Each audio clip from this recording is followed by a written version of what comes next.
Spinach is considered one of the healthiest vegetables in the world for good reasons. It has a lot of vitamins, minerals, and other substances that can help our body to work better.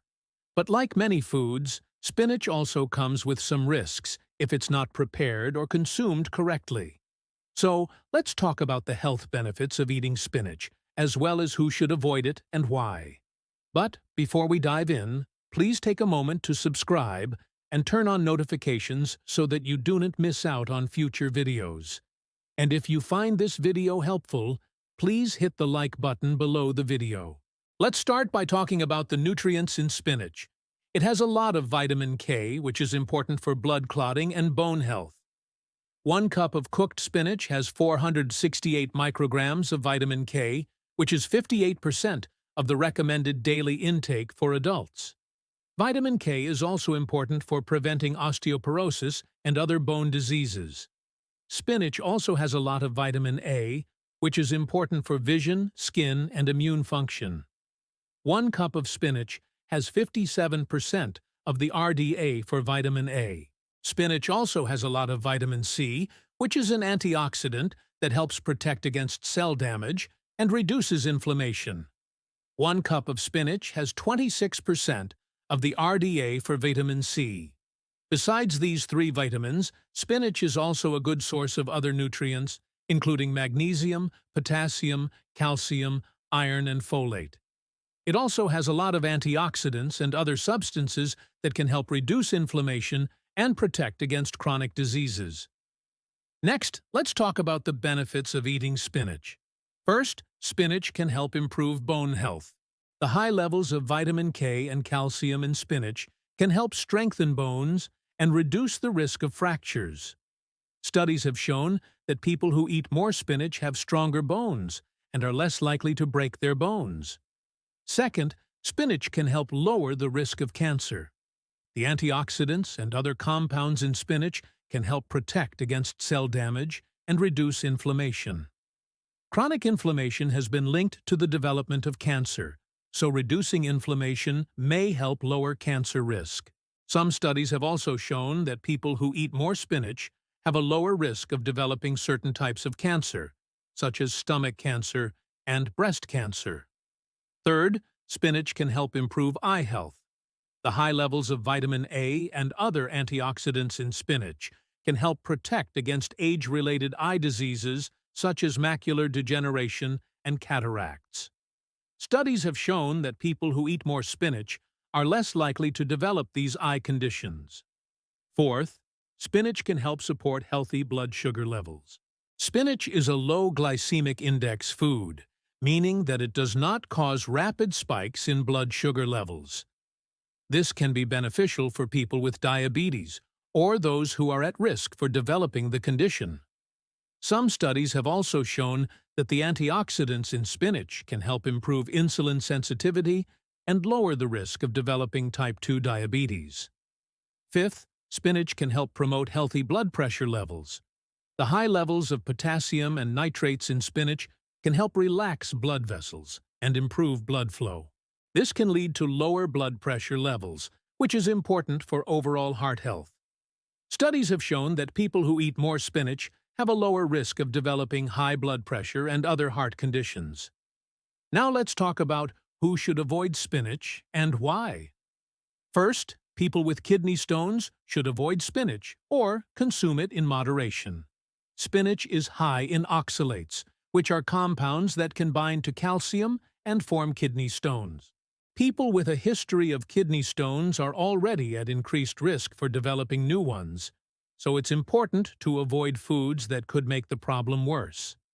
Second, people with inflammatory bowel disease should avoid spinach or consume it in moderation. Spinach is a cruciferous vegetable, which means that it contains compounds that can cause gas and bloating in some people. These symptoms can be uncomfortable and may worsen existing digestive problems. If you have IBD, it's important to avoid foods that could trigger these symptoms and make your condition worse. Third, pregnant women and breastfeeding mothers should avoid raw spinach or spinach that has not been thoroughly cooked. Spinach may contain harmful bacteria, parasites, or other contaminants that can make you sick. If you are pregnant or breastfeeding, it's important to take extra precautions to avoid foodborne illness. Cooking spinach thoroughly can kill any harmful microorganisms and make it safe to eat. Fourth, people taking blood-thinning medications should avoid spinach or consume it in moderation. Spinach is high in vitamin K, which can interfere with the effectiveness of blood-thinning medications such as warfarin. If you are taking these medications, it's important to keep your intake of vitamin K consistent to avoid any changes in the effectiveness of your treatment. Spinach is a common food that is often overlooked when discussing vitamin K intake, so it's important to monitor your spinach consumption if you are taking blood thinners. Fifth, people with iron overload should avoid spinach or consume it in moderation. Spinach is high in oxalates, which can bind to iron and make it more difficult for the body to absorb. People with iron overload already have too much iron in their bodies, so it's important to avoid foods that could make the condition worse. If you have iron overload, it's important to talk to your doctor about which foods to avoid and which ones to consume in moderation. If you want to learn more about spinach, there are some things you should know. First, spinach is a leafy green vegetable that is a staple in many diets around the world. It is commonly used in salads, soups, stews, and other dishes.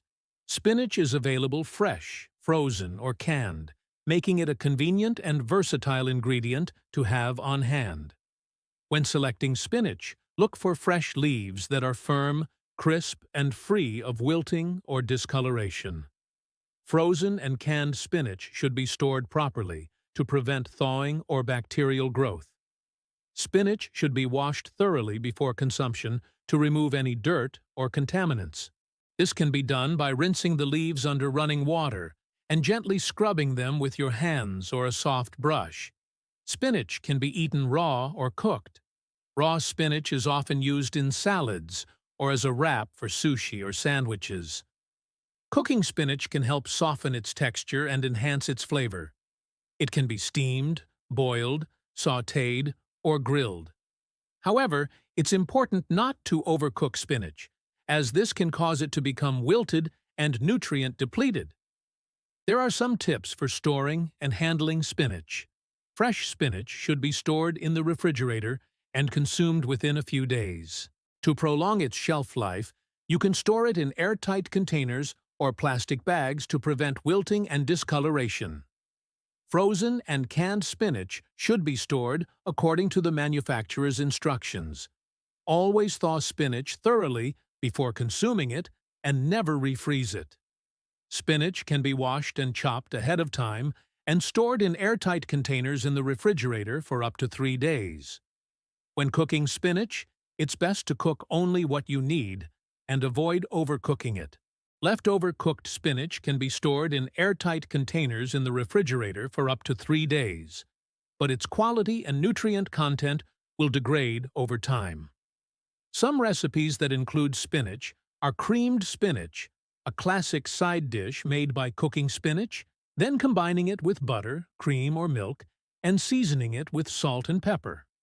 Spinach salad, a popular choice for lunch or dinner, often made with fresh spinach, bacon, hard-boiled eggs, nuts, and a vinaigrette dressing. Spinach dip, a warm and cheesy appetizer or snack that combines spinach, cream cheese, sour cream, and cheddar cheese, often served with tortilla chips or bread. Spinach and ricotta lasagna, a traditional Italian dish that layers fresh spinach, ricotta cheese, tomato sauce, and Parmesan cheese, then bakes it to perfection. Spinach soufflé, an elegant and impressive entree that combines spinach, egg yolks, and milk, then bakes it in a greased soufflé dish until it's puffed and golden brown. Spinach quiche, an open-faced pie that combines spinach, eggs, milk, and cheese, often served as a brunch dish or light dinner. Well, that brings us to the end of today's video. I hope you found it helpful and informative. Let me know in the comments section below if you have any questions or if there are any other topics you would like me to cover in future videos. Please remember to like and share this video with your friends and family if you think it might be helpful to them. And don't forget to subscribe to get notified when I post new videos. Thanks for watching, and see you in the next one.